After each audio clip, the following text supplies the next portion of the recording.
I am Nora Gilbert. I'm a professor at the University of North Texas, and I kind of have a dual focus on Victorian literature and also classical Hollywood films. I often do special topics classes just on the Brontes. It's the novel Jane Eyre by Charlotte Bronte.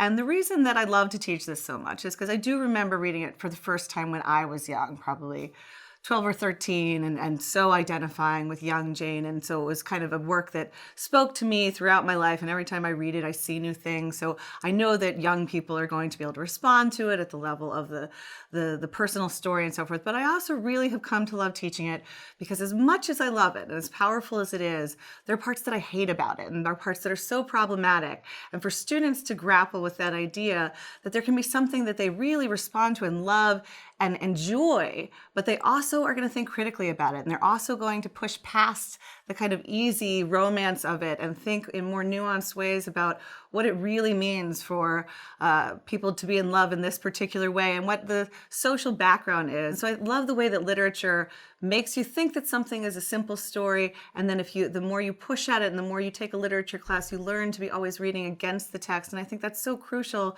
for everyone to be able to do in this world today. I always have a classroom where I say you are not required to like anything we read this entire semester. You're required to think about it deeply and critically and really engage with it, but you don't have to pretend for me like you're getting it. If you're not, if you're bothered by something, talk about it. Let's bring out all the moments that you find problematic or disturbing, gut-wrenching when something really rings true to you. So I think that this novel just has so many different elements that people can pick up on and say, this is the part that relates to me, or this character reminds me of someone, and it's just as resonant for a lot of people.